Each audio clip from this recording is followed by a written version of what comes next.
아이 공부에 오히려 마이너스가 되는 학부모 유형이 4가지가 있습니다. 지금부터 혹시 해당되는 내용은 없는지 같이 이야기 나눠보겠습니다.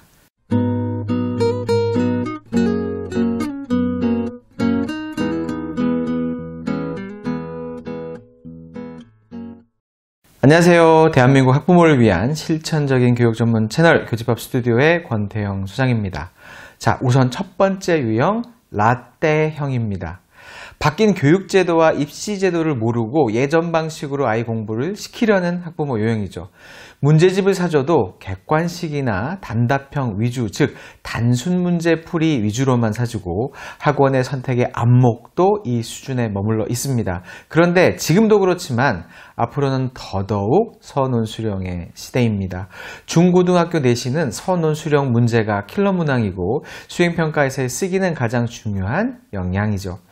단순히 선지 속에서 답을 고르는 수동적인 학습이 아닌 배운 내용을 적용, 확장하여 써보는 학습을 권장해 주셔야 합니다. 그리고 라떼와 정말 크게 달라진 게 과정평가의 시대로 바뀌었다는 사실입니다. 고입에서는 자기주도 학습 전형, 대입에서는 학생부 종합 전형. 자, 이 두 전형 모두 과정평가죠. 또한 고교 학점제 시대 입시도 과정평가 위주로 가게 될 가능성이 높습니다. 수능 한 방으로 대입을 치르게 되는 건 고교 학점제 취지야 너무 안 맞거든요. 수능 준비와 내신 준비는 학습의 방향성부터가 다릅니다. 학생부 관리라는 새로운 준비 영역도 생기고요.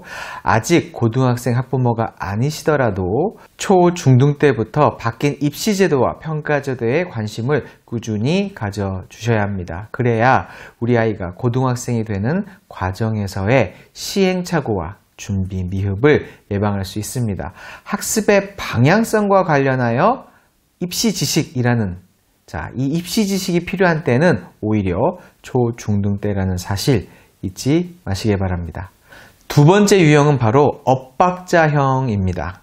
아이 공부에 신경은 쓰지만 중요한 학습의 때를 놓치는 경우인데요. 한글, 연산, 파닉스, 리스닝, 영단어, 영문법, 리딩 등의 시작 시기를 놓치거나 반대로 너무 일찍 시작해서 역효과가 나는 경우입니다. 이에 관해서는 교집합 스튜디오 채널의 다른 많은 영상들을 통해서 시기에 대한 말씀을 꾸준히 드리고 있으니 다른 영상도 꼭 한번 정주행해 보시길 추천드립니다.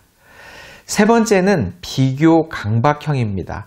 내 아이가 무조건 다른 아이보다 비교 우위를 점해야 하는 유형이죠.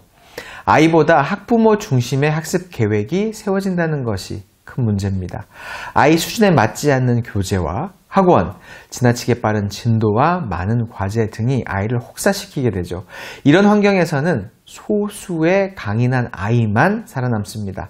대부분은 질려서 오히려 학습 의욕이 하락하게 되죠. 그런데 문제는 살아남은 소수의 강인한 아이가 잘못된 인식을 주변에 심어준다는 것입니다. 저렇게 빡세게 시켜서 철하게 되니까 내 아이도 저렇게 해야 한다는 잘못된 판단으로 이어질 수 있다는 거죠. 절대 그렇게 해서는 안 됩니다. 여기엔 두 가지 이유가 있는데요. 첫째는 내 아이는 그 소수의 아이가 아니라는 점. 그리고 두 번째는 일시적으로만 잘해 보이는 경우가 사실 대다수라는 점입니다. 아이 수준을 넘어 빡세게 시키면 일시적으로는 분명 실력이 늘겠지만 사실 이게 중장기적으로 효과가 있으려면 지속이 되어야 하는데 과연 이런 힘든 과정을 오래오래 버텨낼 아이가 얼마나 될까요? 자랑거리는 널리 알려지지만 나쁜 건 소리 소문 듣기 힘든 게 이 세상 이치라는 사실 잊지 마시기 바랍니다. 그래서 제가 돼지엄마 또는 카더라 믿지 마시라고 당부드리고 있는 이유죠. 마지막입니다. 난 선생이고 넌 학생이야 유형. 무조건 가르치려고만 드는 학부모 유형입니다. 감정적 포용 없이 지적만 하게 되는 엄마가 되는 거죠. 직접 교과 내용을 무리해서 가르치려는 학부모도 여기에 해당되기 쉽습니다. 학부모는 궁극적으로 서포터가 되어야지 티처가 되어서는 안 됩니다. 아이가 숨쉴 공간과 대상이 있어야 최소한 고3까지 버텨낼 수 있고 그 공간은 집, 대상은 부모밖에 없기 때문입니다. 이런 이유로 아무리 티칭을 할 수 있는 전문성이 있는 학부모라도 저는 티칭을 권장하지 않습니다. 직접 가르치는 일은 아이 학습의 마중물로만 활용하시고 학년이 높아지면서 코칭, 즉 코치의 역할로 전환해 가시기를 추천드립니다. 오늘 아이 공부에 오히려 도움이 안 되는 학부모의 행동 유형을 살펴보았습니다. 이 영상으로 장기적으로 아이의 학습이 성장할 수 있는 환경을 다시 한번 되짚어 보시는 계기가 되셨으면 합니다. 구독과 좋아요 그리고 댓글은 저희에게 큰 힘이 됩니다. 지금 바로 꾹 눌러주시고요. 저는 다음 영상에서 다시 인사드리도록 하겠습니다. 감사합니다.